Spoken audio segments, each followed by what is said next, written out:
Alright, with section 5.4 we're going to be working with isosceles and equilateral triangles. So the first thing we're going to look at is what is called the base angle theorem, which says that if two legs of a triangle are congruent, that their opposite angles are congruent. The angles opposite them are congruent. So you're looking across and looking across that way. The corollary or converse of that is that if you have two angles that are congruent, the sides opposite them are also congruent. So it just works backwards. So we want to prove the base angles theorem, and we're going to write our two-column proof. I'm going to write a little bit on the white. First off, we know that our line segment AB is congruent to our line segment AC. And that is given to us.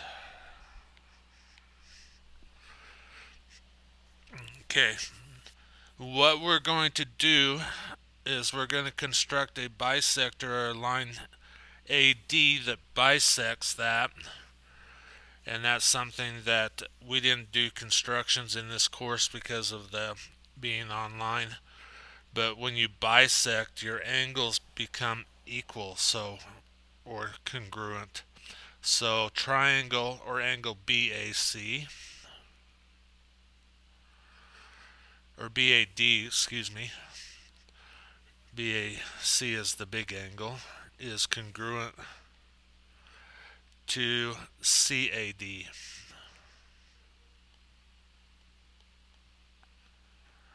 And that's the definition of bisector, angle bisector.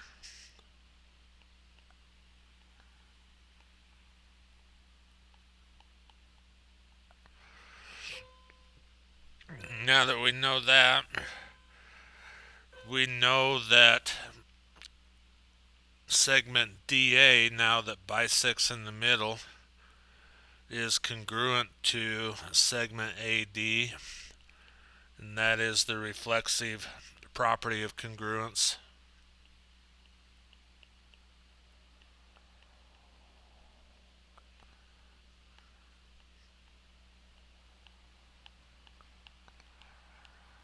I'm abbreviating because of the space.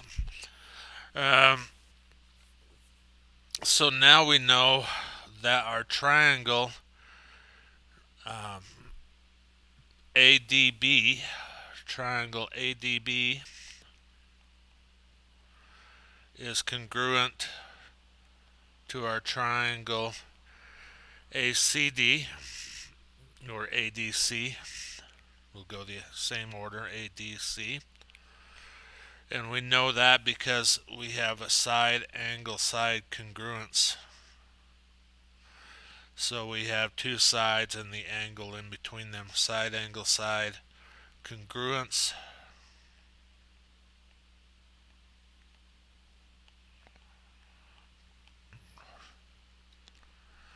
So if that is true, then we know that what we're trying to prove is that angle B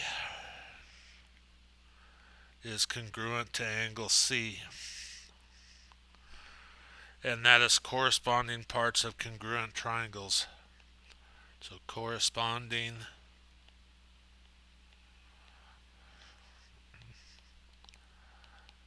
parts of congruent triangles.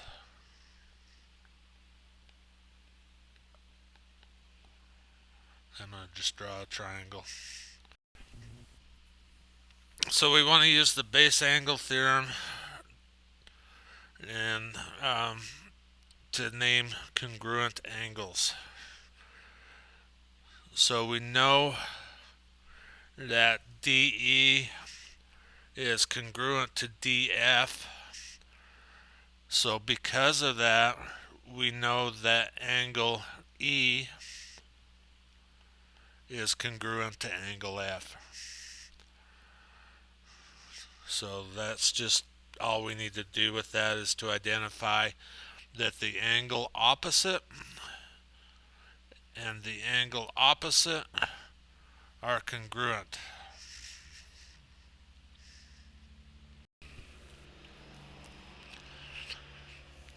So here is a corollary to the base angles. So if the triangle is equilateral, meaning that each side is the same or congruent, then each angle would be congruent because every one of them has the opposite angle would be the same. Okay?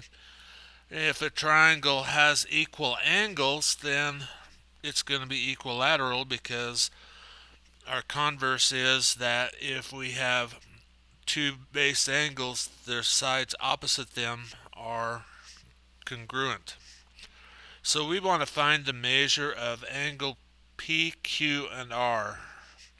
So we're looking for angle P, angle Q, angle R. Based upon the fact that all three sides are congruent, we can say that angle P is congruent to angle Q, which is congruent to angle R.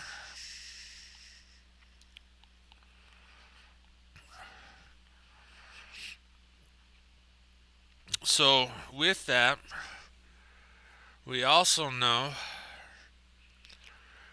that that is the same as saying angle P is equal to angle Q is equal to angle R. So if P is equal, we could have P be represented three times angle P. We know that the sum of angles in a triangle is 180 degrees, so 3P equals 180, and divide by 3, and we get angle P equals 60 degrees, and we can go back and state that each angle, angle P, angle Q, angle R are all 60 degrees. Alright, that's an equilateral triangle. We're going to use the rules that we just wrote to find values. So we want to find the values of X and Y. So first off, we're going to look at triangle KLN.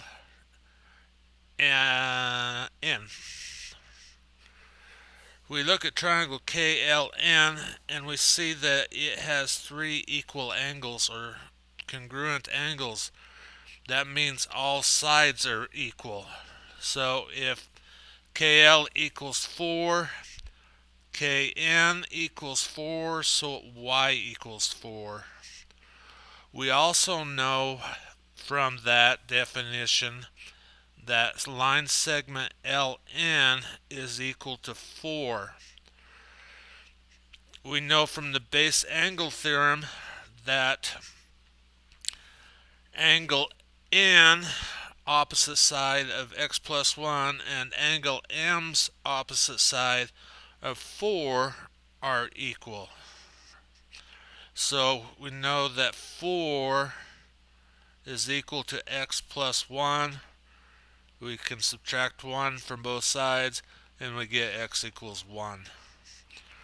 I'm going to go through all of the angle theorems and things like that, and just have one assignment that's going to include all of them coming up pretty soon.